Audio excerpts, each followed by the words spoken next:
Urdu prefixes part 18 यानी कि उर्दू के साबिक़े।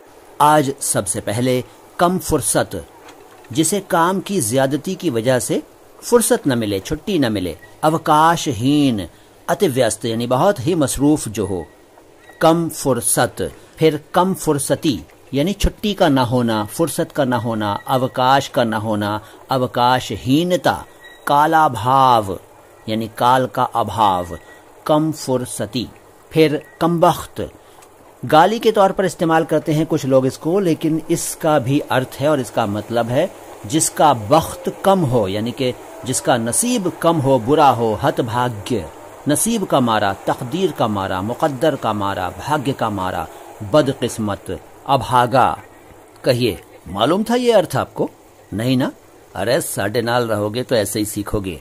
फिर कमबख्ती, कमबख्ती का मतलब है भाग्य की खराबी, नसीब की खराबी, हतभाग्यता, अभागापन, कमबख्ती।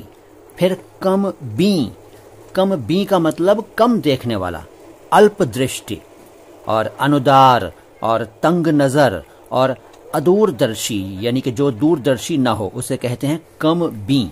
फिर कम बीनी यानी कम देखना, नजर की खराबी के लिए भी इस्तेमाल होता है ये कम बीनी। और इससे पहले जो बताया था कम बी, वो उसके लिए भी इस्तेमाल होता है जिसको कम दिखाई देता हो।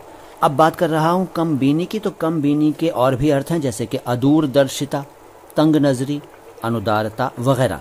इसके बाद कम मश्क, कम मश्क का मतलब है जिसकी मश्क कम हो। मश्क का मतलब प्रैक्टिस, अभ्यास।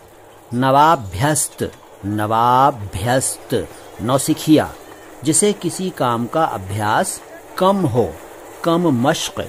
इसके बाद कम मश्की, कम मश्की का मतलब है नवाभ्यास यानी नौसिखियापन, यानी अभ्यास का कम होना, कम प्रैक्टिस होना।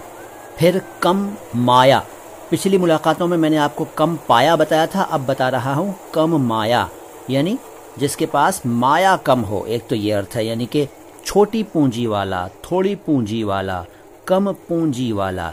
इसके लिए एक और शब्द है टुटपुंजिया, इसको टटपुंजिया कह देते हैं लोग, लेकिन यह है टुटपुंजिया, टुटपुंजिया। इसके अलावा कम माया शब्द तुच्छ के लिए भी इस्तेमाल होता है, यानी कि जो व्यक्ति तुच्छ हो, नीच हो, उसके लिए भी कम माया इस्तेमाल होता है। और डिक्शनरीज में तो इसके लिए कमीना शब्द भी लिखा हुआ मिलता है।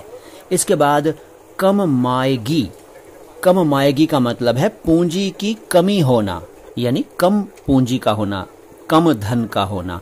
और नीचता और कमीनगी और तुच्छता भी इसके अर्थ हैं, कम मायगी। तो ये भी एक छोटा सा वीडियो था, यकीनन इसने भी आपकी ज्ञान वृद्धि की होगी। देखते रहिए अल्फाज, आवाज, अंदाज, और सुनते रहिए ध्यान से मोइन शम्सी को, यानी कि मुझे। तभी आपका उच्चारण एकदम परफेक्ट होगा, यानी तलफ़ुज़ एकदम ठीक होगा, उर्दू में भी और हिंदी में भी। सलाम हिंदुस्तान।